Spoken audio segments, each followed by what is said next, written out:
In our video, Why Damage Isn't Everything, also known as the Rampardos Theorem, we explored why the capacity to dish out enormous damage in and of itself does not equate to an effective offensive Pokemon. Today, we're exploring the flip side, which holds just as true. Just having amazing defensive stats is not enough to make a Pokemon a great defensive Pokemon. It sure helps, but there are so many more factors to consider. Yes, it's easy to see Blissey as the best special wall because of its ludicrously over-the-top HP and special defense, but Blissey wouldn't be nearly as good without its incredible utility move pool, typing that lacks weaknesses to nearly all common special moves, and even its relatively overlooked natural cure ability. It is thus far more than just pure bulk. In fact, sometimes a defensive Pokemon's auxiliary traits are more important than the bulk itself. Consider the quintessential example, Landorus Therian. Its defensive stats themselves are not that high, they're solid obviously, but nothing crazy or anywhere close to it. Yet Lando T is one of the best Pokemon in the game at taking hits because of its incredible resistance-laden typing and of course its Intimidate ability. The fact it hits opponents hard in return even without investment and has a great utility move pool of its own sure helps out. Even a stat one wouldn't often associate with defensive play, speed can be a major factor. For instance, Raikou is such an excellent special wall in GSC in part because it is faster than just about everything it checks, meaning it can switch in and heal up even if it's in range of a 2-hit KO, which a slower wall cannot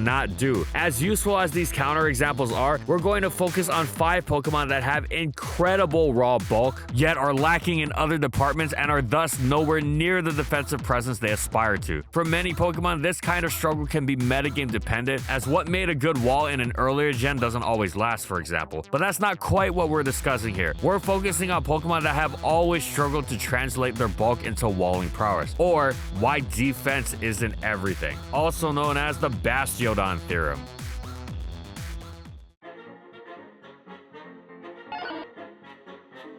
Our first Pokemon, Wigglytuff, has always had solid traits on paper. Its HP stat is enormous, first of all, clocking in at a monstrous base 140. Normal typing only has one weakness, so it's not going to be hit super effective often. Since Generation 3, Wigglytuff has also had recovery for not just itself, but for its teammates with Wish. In Gen 5, it started healing enormous proportions of teammates' health thanks to the new Wish mechanics as opposed to the already great flat 50%. And in Gen 6, it gained an excellent new partial fairy typing, enhancing its defensive profile even further. However, Wigglytuff has never been a good wall. It hasn't been decent or okay either. It's always just been absolutely terrible, outclassed by just about everything around it. What went wrong? Well, as incredible as its base HP stat is, both its base defenses are absolutely pitiful. Thus, no matter how it splits its EVs, it's going to have an incredibly frail side. This wouldn't be too backbreaking necessarily, were it not for the fact that Wigglytuff isn't too great at taking hits even on the side it's invested in. This is mostly because of how ludicrously low those stats are, but it certainly isn't helped out by Wigglytuff's other glaring flaws, most notably its normal typing. Normal typing works for Pokemon like Blissey and Gen 4 Clefable because they're able to tank common opposing attacks through excellent bulk. This does not work for Wigglytuff because it's not nearly as bulky, nor does it have the longevity of Clefable's Magic Guard. Even when Wigglytuff became a fairy type, it was held back by its partial normal typing because being immune to Ghost wasn't nearly as impactful as the fact that it was a fairy type that didn't resist fighting, missing out on one of the fairy type's most crucial attributes. Additionally, only being able to heal itself through Wish, thereby necessitating Protect for the purpose of receiving its own Wish, can be acceptable on bulky Pokemon like Jirachi, but on something as fragile as Wigglytuff, it's just another thing on a long list of exploitable flaws. Still, it all comes back to Wigglytuff's poor bulk. Its typing or reliance on Wish for recovery were not backbreaking flaws in and of themselves. They just exacerbated the already present issue of its subpar hit-taking ability. It's a shame because Wigglytuff's support move pool is superb, and it actually hits quite decently with a base 85 special attack stat, alongside a variety of valuable coverage. On a Pokemon with a better defensive profile, this would be greatly appreciated. Sadly, it's wasted with Wigglytuff. Wigglytuff is a prime example of a great HP stat and utility move pool betrayed by appalling defenses and is somewhat hindered by the flaws of normal typing.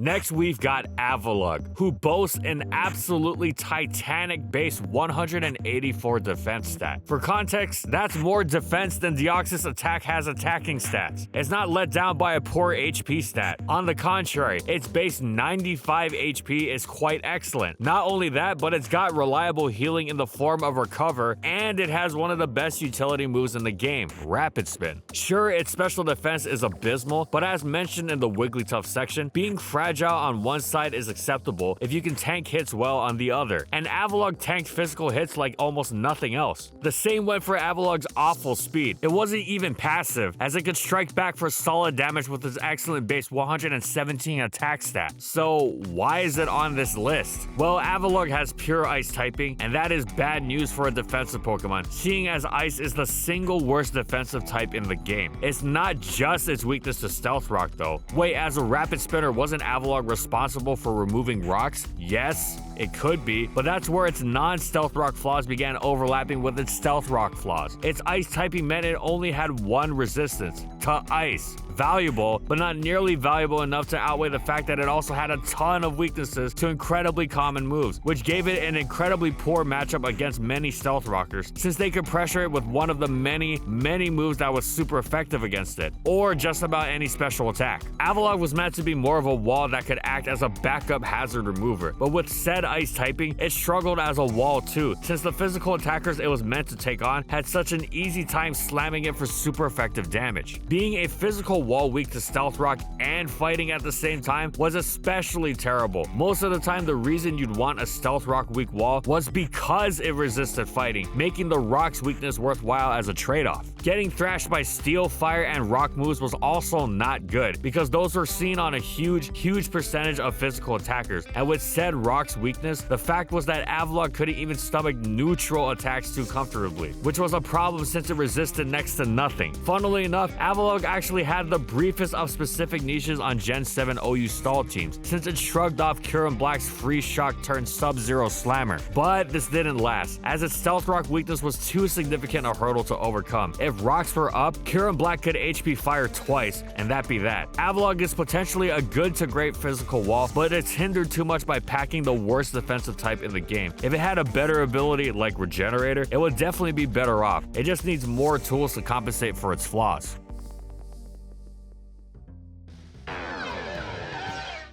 Our next Pokemon is, in one sense, the inverse of Wigglytuff. Dusknoir has utterly massive defense stats. The problem is that its HP is absolutely pathetic, which makes it not nearly as good at taking all sorts of hits as its defenses would initially promise. Only taking, say, 50 damage from an attack is impressive at first glance, but when your entire HP stat is less than 300, that's not nearly as good as it would initially seem. This is, of course, exacerbated by another one of Dusknoir's significant problems, its lack of reliable healing. Pain Split, while potentially irritating offensive defensive tool, especially on a good Pokemon like Rotom Wash, is nowhere near an acceptable recovery alternative on a Pokemon meant to be a consistent hit taker, especially since Noir is so incredibly slow. Further impeding Dusknoir's hit taking ability is, once again, its typing. Now, Monoghost is definitely far from bad typing, it just doesn't have enough resistances for a Pokemon with Noir's otherwise meager defensive profile. Plus, once Dusknoir hits the field, it's not exactly threatening much in return.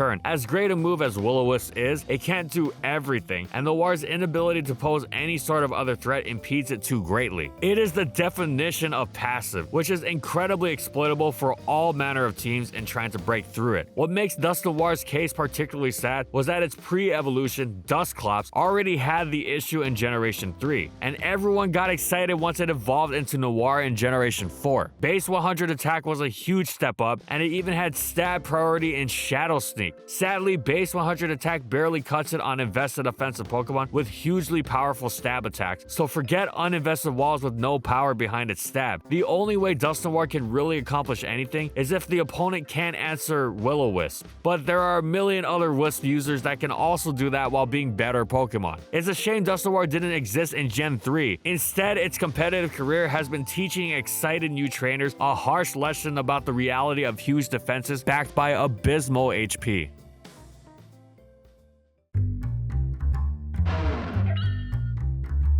The counterpart to the Rampardos theorem, Bastiodon is just as disappointing a letdown of potential as its counterpart. Its staggering defenses are bolstered by a typing loaded with resistances, which helps further alongside just good enough to be serviceable HP stat. It's slow and doesn't dish out almost any actual damage, but its support move pool is phenomenal, letting it mess with the opponent indirectly. Plus, its stabs have good super effective targets, meaning in a pinch, it can hit what it's supposed to just hard enough. So, what's the issue? Well, Rock Steel is absolutely awful defensive typing. That might seem weird since individually, Rock and Steel are great defensive types, and together they bring many new strengths to the plate. Steel's wonderful Stealth Rock weaknesses and toxic immunity are bolstered by a newfound neutrality to fire, as well as offsetting Rock's grass weakness. However, all of these benefits also come with the irreconcilable drawbacks of packing quadruple weaknesses to both fighting and ground, which are both incredibly common. Forget walling almost anything if they can slap on any fighting or ground move and instantly entirely invalidate you, or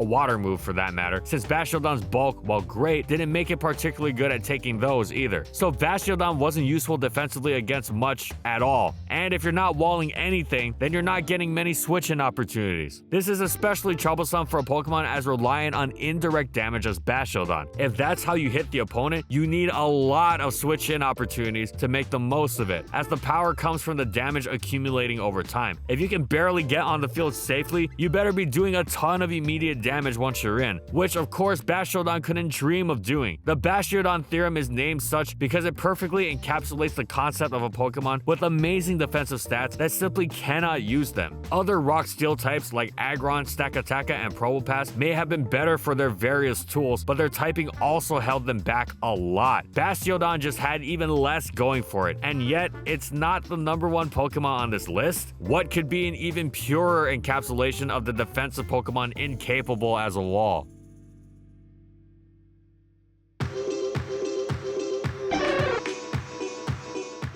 That's right, none other than Shuckle, with whom the concepts we've discussed thus far come to their highest extremes. Shuckle's speed and attacking stats are practically non-existent on a molecular level. It's all about utility moves. Well, that's fine after all. What better Pokemon for such a role than that with the highest defensive stats in the game? Yes, Shuckle's defense and special defenses are unmatched, both clocking in at an utterly astonishing base 230. Of course, these best-in-game defenses don't really amount to much because they come along with one of the worst HP stats in the game, coming in at a base 20, which it shares with 5 first form Pokemon: Duskull, Feebas, Magikarp, Mine Jr., and Pichu. The only Pokemon with lower HP stats are Diglett and Shedinja. In addition to its HP undercutting its bulk, Shuckle also struggles to take hits because its typing is rife with weaknesses, including none other than Stealth Rock, and it can't heal itself outside of leftovers and rest. This largely inept defensive profile meant that Shuckle couldn't irritate the opponent with moves like Knockoff, Toxic, Encore, and Infestation nearly as much as it'd have liked. Shuckle has had niches before its access to both Stealth Rock and, more importantly, Sticky Web, but it hasn't used those moves in any walling capacity. It used them as part of its job as a tempo and stage-setting suicide lead on fast-paced hyper-offense teams that abuse Sticky Web, dropping the opponent's speed. Shuckle is the ultimate example of why defenses alone don't make a great wall. For example, it takes Mega Rayquaza's Dragon Ascent for roughly the same amount of damage as Tyranitar, who resists the move. That is astonishing. Trouble is, that same amount of damage is much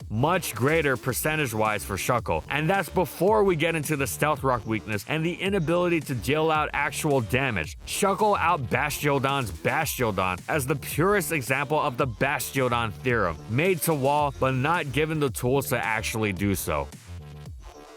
In conclusion, using defensive Pokemon, like any other aspect of the game, requires nuance. It'd be a pretty silly game if the choice was as simple as using the Pokemon with the highest defensive stats. The layered detail is what gives its interest. Half the best defensive Pokemon, like Landorus Styrian, aren't perpetually unkillable behemoths. It's a mixture of their various traits that gives them their niche. Things that you wouldn't always consider relevant for defensive Pokemon are actually quite important things. Things like speed and the ability to hit back for one, as well as how their weaknesses resistances work in relation to their strengths. For example, Bastiodon's many resistances don't amount to much of anything if the Pokemon using the move it resists can also easily slap on a super effective coverage move and effortlessly destroy it. Defense is important, and that's why it has to be done right. Thanks for watching, everyone, and as always, if you liked the video and you want to see more, be sure to subscribe to False Swipe Gaming for more weekly Pokemon content. And in the comments, I want to know, do you agree with our list? Was there any Pokemon that we should have listed? Whatever it is, let me know in the comments. And thank you so much to our patrons for continued support of our videos, and thank you to everyone else watching as well.